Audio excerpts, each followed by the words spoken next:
Hi, I'm Kelsey Stevens, and I'm the Director of Student Ministry here at River Lake Church. Today I'm going to share something with you that's very important to me. It's really important to my family. I'm going to talk to you guys about tithing and what it means to me. So don't close this video out just yet. I know that finances, money, all that fun stuff is always a tricky subject. But I'm going to try to do it justice today. So I don't have any scripture. I don't even have like a devotion type thing to go through. I'm just going to talk to you guys about what tithing is and how me and my family have used it for discipline and to strengthen our faith. I'm mainly going to be reading from my notes here. I tend to ramble whenever I talk freely. So at the expense of this video being 45 minutes, I'm going to try to cut it down, stick to my script here, and we'll go from there. So we all know what tithing is. It's giving 10% of our income to our church in a definitive way. But what tithing really is a show of faith. So as Christians, we have a lot of different ways that we can relay our faith. We have baptism, we have ministry, we have service, and just a lot of different ways that we can show our faith.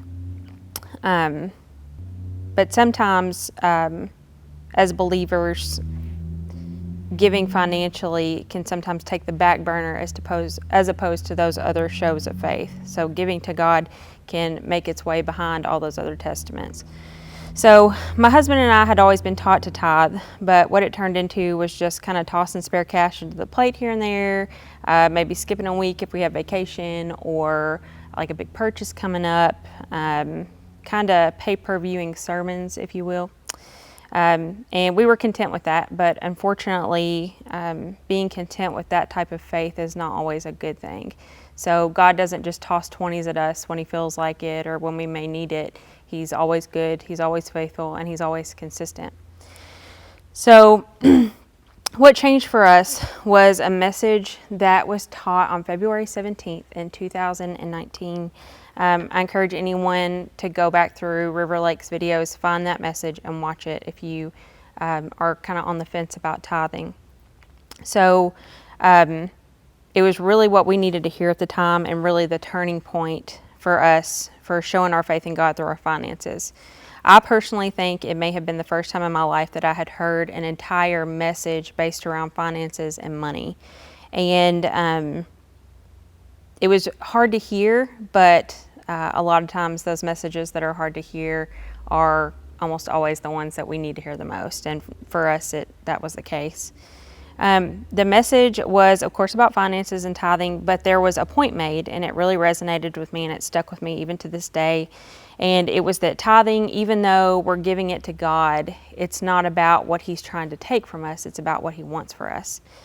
And a lot of times when people hear this, they can relate it to prosperity. So like an example of that would be like, you get $100, so you tithe $10 of it, and then you go outside and you find another $100 on the ground. That's not what I'm talking about today.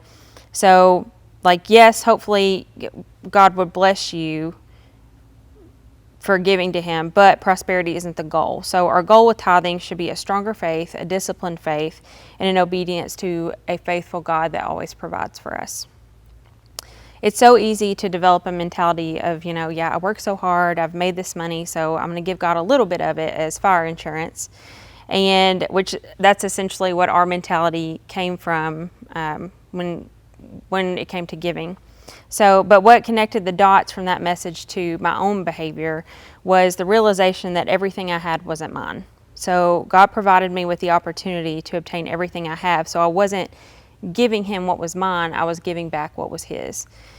And as long as I can remember, even when I wasn't living a life for God, I've always lived the same prayer, or I've always prayed the same prayer when faced with an opportunity. I've always said, God, if this is where you want me, place me here. If this is your will for me, I know you'll work this out to my benefit. And He always has. Even when I absolutely did not deserve those opportunities, a lot of times whenever I wasn't living a life for God, but I still knew that He was there. So I would pray and, but it was only whenever I needed something. But he always provided me with those opportunities, even when I didn't deserve them.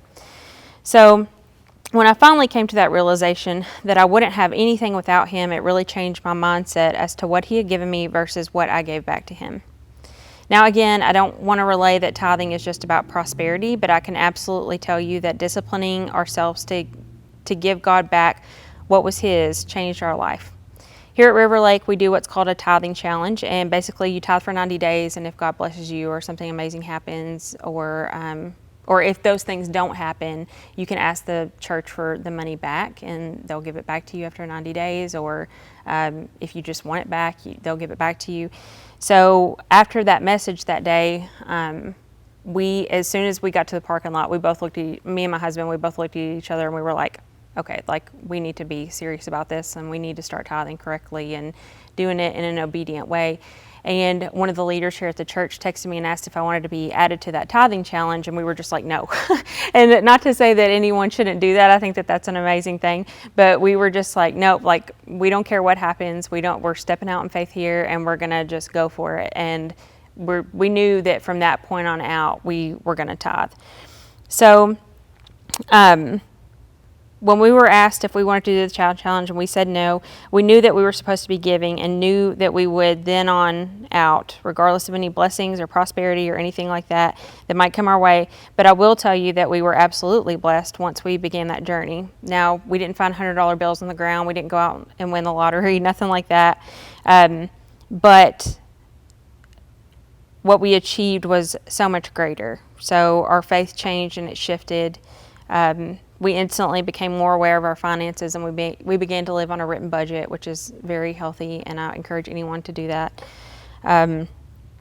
We developed this awesome financial discipline that neither one of us really had before, and we did have some opportunities arise that have just helped secure a better financial freedom for us for long term. So it's not to say we haven't experienced hardships too. We've definitely had our fair share of those, but when you have such a strong faith to be able to give God that back, it kind of just makes you not even worry about those hard times, which is amazing. And if you're a believer, I truly encourage that you step out in faith and show that through a financial sacrifice. It's different than the rest.